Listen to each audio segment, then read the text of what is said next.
So the topic for this video is looking at Newton's laws of motions and then work, energy, and power, and where the calculus pieces come into this.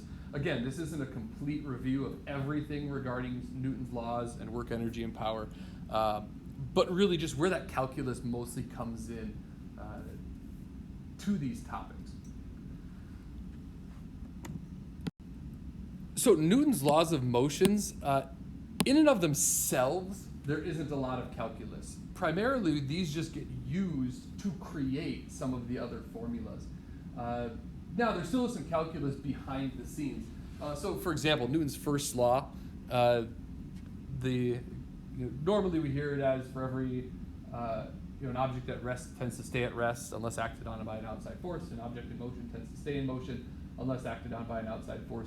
Really, what we're looking at is that if acceleration is equal to 0, then the velocity is going to be constant. Right, so that's your object at rest, object in motion staying in motion.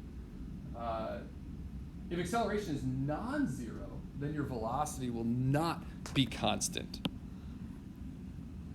And so from a formula perspective, if we think about acceleration equaling dv dt, if we just integrate both sides of that with respect to t, so the integral of acceleration with respect to t equals the integral of our velocity, derivative of our velocity with respect to t, which just gives us our velocity plus c. Well, this is not constant. The velocity, if a is non-zero, then that velocity is going to be changing, and that will impact that acceleration. But if that acceleration is equal to 0, then the integral of 0 with respect to t is just 0 plus c. We have a constant velocity. So there's your object in motion stays in motion, traveling at the same velocity. Unless it's acted on by an outside force, now it's going to increase that velocity. And the object at rest will stay at rest. The velocity is 0, the acceleration is 0. If you acted on an outside force, now you have an acceleration that will then make that velocity increase. We'll also use the force equals mass times acceleration quite a bit, especially when we're talking about work. And then, obviously, for every action or every force exerted from one object onto another, there's an equal and opposite force, magnitude, and direction exerted back on the second object from the first. So we'll see some of these laws of motion as we start looking at some of the different calculus connections. So the first big connection with calculus is with work. Now, a lot of the work that you do in just an algebra-based physics class is work that is has a constant force. So you know that work is equal to force times distance. But essentially what you're doing is taking a graph of the distance and the force, and you have some constant force that gets run over some distance d. And if you want the total work, all we're doing is finding the area underneath that horizontal force line. Well, that's just a really uninteresting integral, right? Finding the area underneath a curve. So with in the calculus world, what if we have a force that is variable? One that changes depending on the position that you are along that x-axis. So now, instead of having a force that's just a horizontal line at whatever the constant force happens to be, we can have a force that follows some curve like this. And at any given point along that distance that you're traveling, that force is going to change. So we're still going a certain distance, but now that force has some variation to it. So to calculate work with a variable force, we turn it into an integral. Right? Still finding the area under a curve. Now it's just a curve that has a little bit more movement to it. So we have the integral of what we call f dot dr. So that's the dot product between a force vector and the differential position vector. But this can be translated into the integral from x sub 0 to x sub 1, so that's your starting position and your ending position, of f of x dx. So this is now based on the position that we are along that x-axis and the function that we're dealing with. Keep note that this f of x dx, or this f dot dr, that is still a force times distance, right? F of x dx. F of x is the force, dx is the distance. What we're essentially doing is calculating the work done at every single instant in time, and then the integral adds all those up and gives us that total area. So as far as work goes, this is one of the more common formulas that you're going to see as far as the calculus-based physics goes. Just jumping from that force times distance into that variable force world.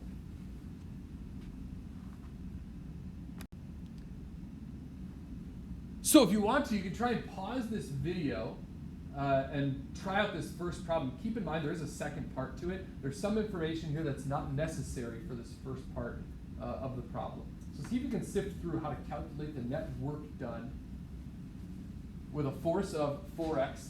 Remember, this I just means that we're moving in the x direction. That's our unit vector. From x equals 0 to 5, the mass is 2 kilograms, and the object is at rest at x equals 0. So see if you can calculate the net work and then start the video back up to check your answer. So the formula that we have for work is the integral of that force, f of x times that differential dx. So in this case, we'll integrate the 4x from 0 to 5. Just keep in mind that we're just assuming we're moving the x direction because the I is the only unit vector that we have here. We could include the I in there as well to know directionality, but it's not important in this. So essentially what we have is that we are moving along the x-axis from 0 to 5.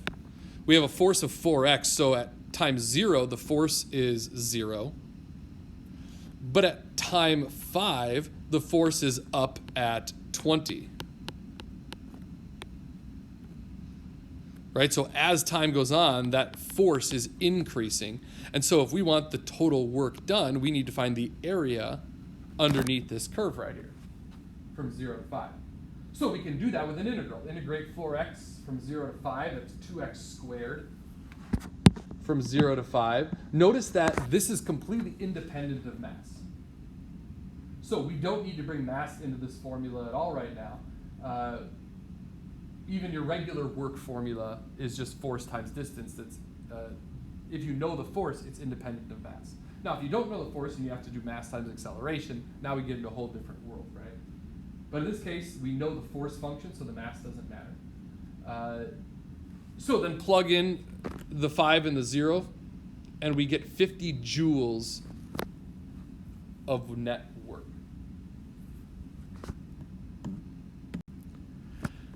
Now there's another element of work that comes into play, and this is one that you'll actually find on the Physics C formula sheet, but you would need to add this into just a regular AP Physics formula sheet. And that is work as the change in kinetic energy. So on your formula sheet, that would be delta E equals W. And then you have your own formula after that, which would just equal F times D, force times distance, or F times the cosine of theta if it's happening at an angle. But now we have this integral piece that we can bring into it. And so this is where Newton's laws start coming into play.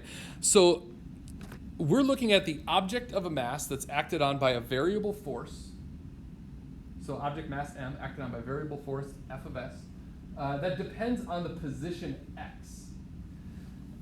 And we know that the force at any given position is mass times acceleration. So that's Newton's second law for you.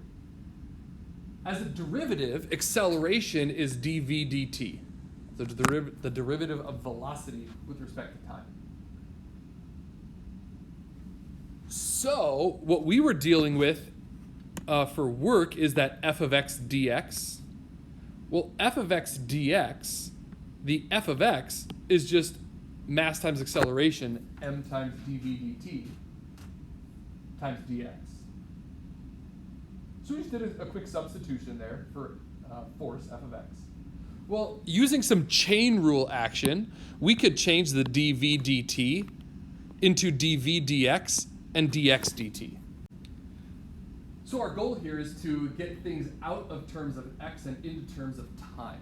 So with this chain rule that we did right here, the dv dx and dx dt is velocity, the change in position over time. And for the dv dx and the dx over on the right, these dx's actually cancel out.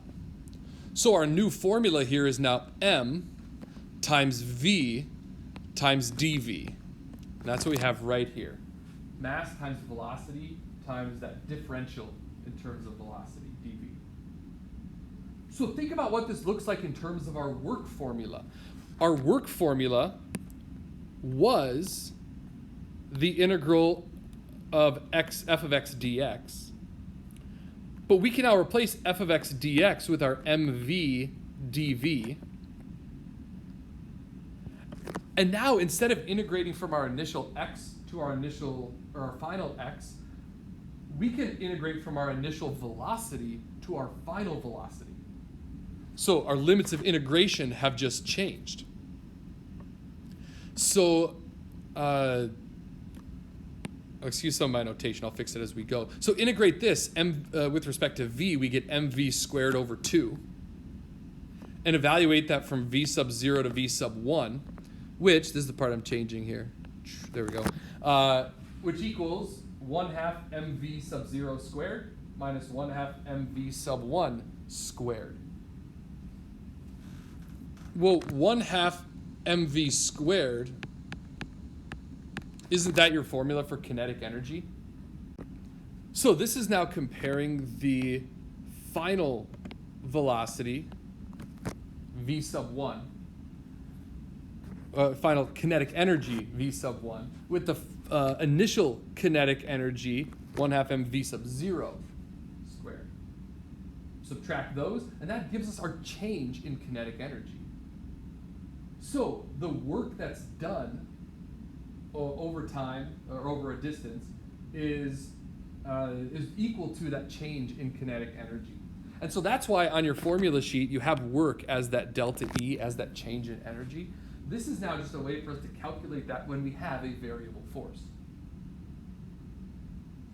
So on your formula sheet, you have the delta E equals W, but on the physics C formula sheet, it has that equals the integral of f dot dr, which, as we just talked about, is the same as the integral of f of x dx. So still your force times distance, just the variable force. So this brings us to the second part of the same problem that we were working on before. We have a force of 4xi. The mass of the object is 2 kilograms. It moves from x equals 0 to x equals 5, and it's at rest at x equals 0. But now we want to find the final speed of the object. So keep in mind that we calculated the work to be 50 joules. So now use the idea as the work and change in kinetic energy to see if you can find the final speed of that object. So keep in mind with this one, we know that the work is 50 joules that was done on that object. And we could also go back to one of those other formulas that the work is equal to our integral of mv dv. So that was converting from f of x dx. We converted away from the force formula and into the mass times velocity times dv formula. So if we use that, then the work of 50 joules is equal to our integral of a mass of 2 times v times dv from our initial velocity of 0, and then our final velocity is actually what we're trying to find. So if we just calculate this integral, set it equal to 50, we should be able to get that final velocity. So v squared from 0 to v sub f, which is equal to our final velocity squared minus 0 squared, which is just our final velocity squared, which equals the 50 joules. Take the square root of both sides, we get a final velocity of square root of 50 meters per second. So it just comes down to setting up a work integral using the variables that we have. In this case, using the mass and then finding the velocity. Notice that this is the same as the change in our kinetic energy. We get that right here with the final velocity squared minus 0 squared. That's your change in kinetic energy. There was no movement at the start, and so there was no kinetic energy at the start. We could have just jumped right to the 1/2 final velocity mass times final velocity squared minus 1/2 mass times the initial velocity squared. Set that equal to the work of 50 and solve there. But notice the 1/2s and the 2's are going to cancel out for the mass and the 1/2 in front there. So we could have jumped right to that formula if you feel comfortable with that. If you like using the integral, you could do that as well. One thing I will point out, in case there is any sticklers out there, that in this particular case, because at x equals 0, the object is at rest and the force is 0, that there probably wouldn't be any acceleration to actually make the object move at all. So if we could just look past that to understand the intent of the problem, we'll be okay.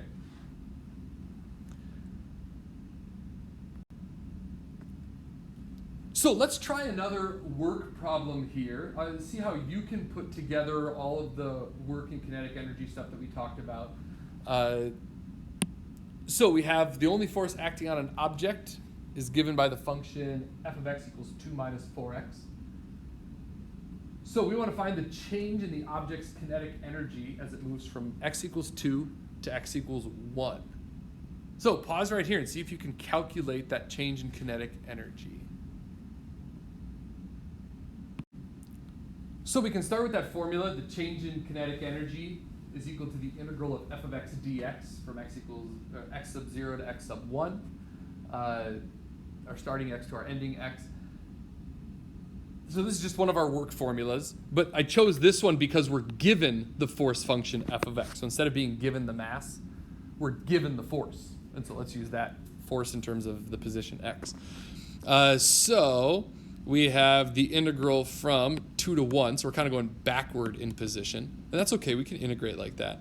F of x is 2 minus 4x dx. Integrate that, we get 2x minus 2x squared calculated from 2 to 1. So that would be 2 times 1 minus 2 times 1 squared minus 2 times 2 minus 2 times 2 squared. So just be careful simplifying all of this. We get 2 minus 2 is 0.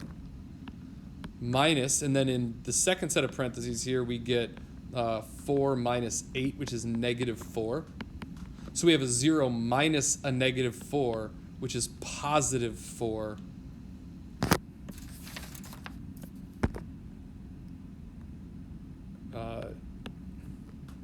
Joules. Now another context that we have is with power. And power, in terms of calculus, is the rate at which work is done over time. So it's not just straight up work over time, it's how fast is the work being done over time.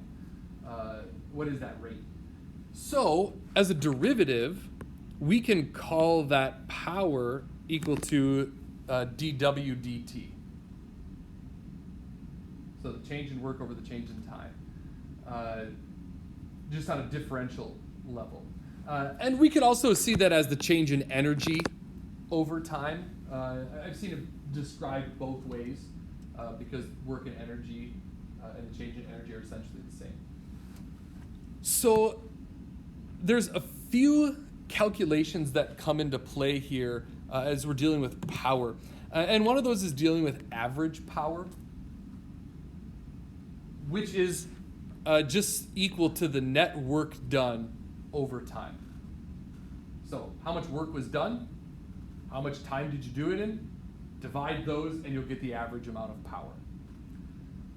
And so a few integrals to look at here, starting with our P equals dW dt, right? So that power formula up here. What if we integrate both sides with respect to t?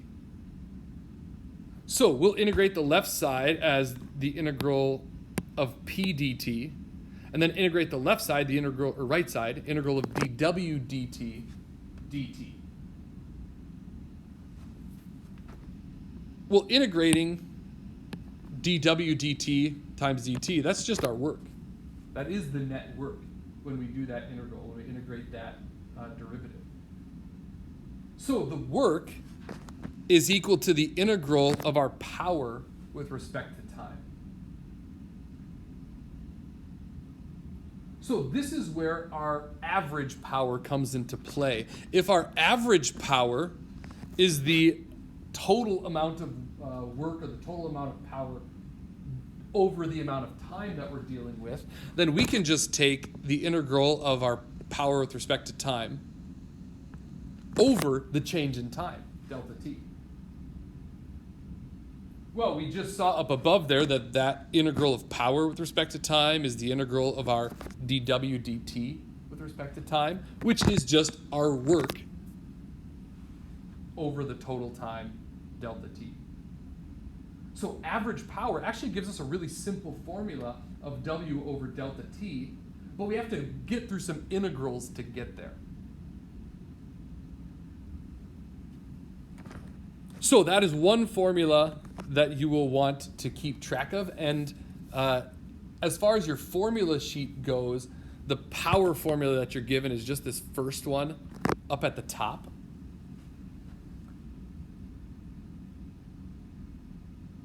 So anything else, that work over the change in time is something you would need to be able to know or figure out. Now we can combine this with another idea, and this is conservative forces.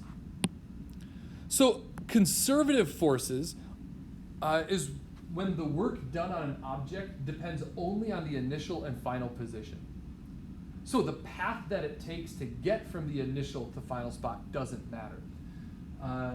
It will do the same amount of work if you take it in a straight line or if you do some weird curvy line to get from one to the next.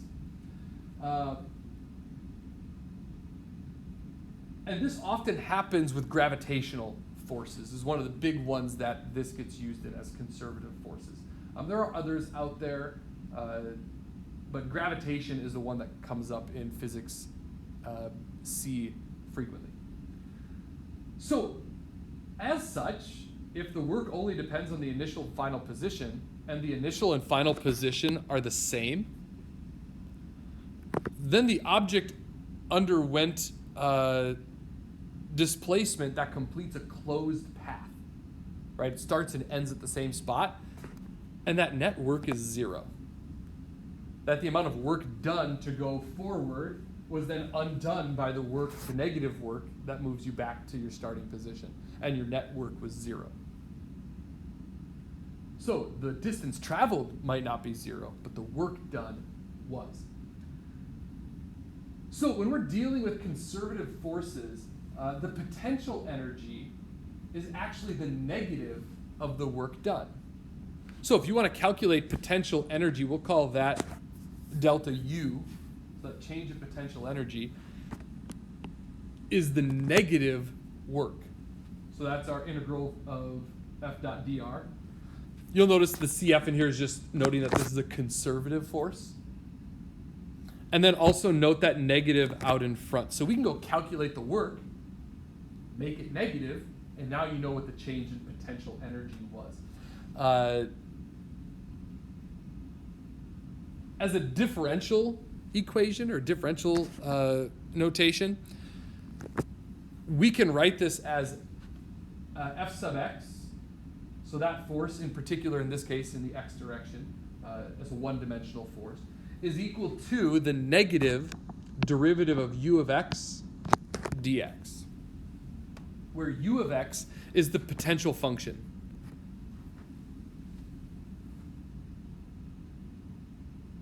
So basically, if we start with the force function, we can integrate that to get the potential function that we use to calculate our change in potential energy.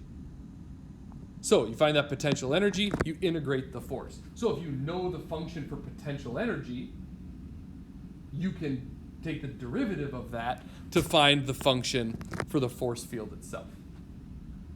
So it's just depending on where you're starting. Force integrates to the change of potential energy. Your potential function differentiates into the force function for a conservative vector field.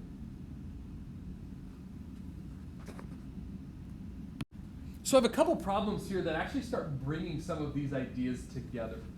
So for this one, we have a projectile thrown directly upward, reaches its maximum height, and then comes back down. And it spends a total time in the air of t. And we want to find the average power of the gravitational force during that trajectory. So going back to that average power,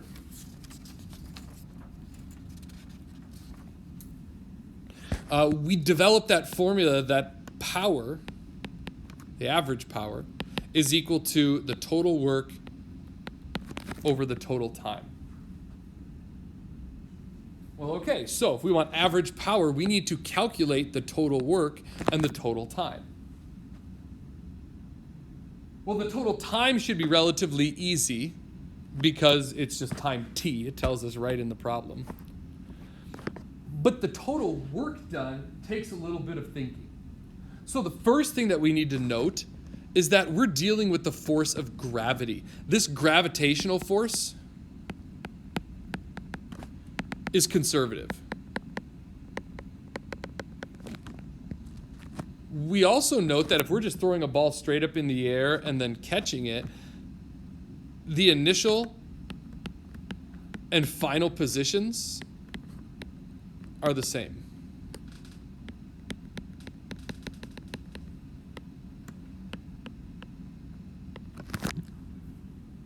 Well, if we have a conservative field, gravitational force, and the initial and final positions are the same, that means that the net work is equal to 0.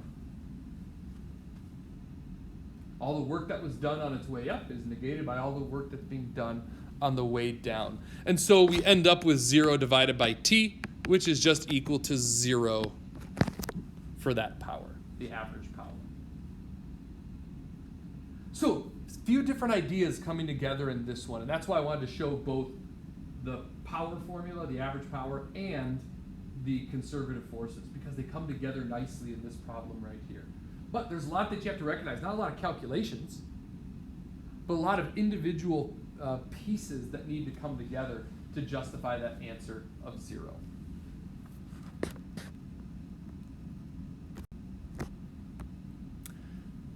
And the last one here, we're dealing with a potential function. So we have a potential function for an object in a region of space where there's no non-conservative forces. So all forces that are happening are conservative. So that potential function is u of x equals negative ax squared plus bx minus c. And we want to find the force of the object in this region.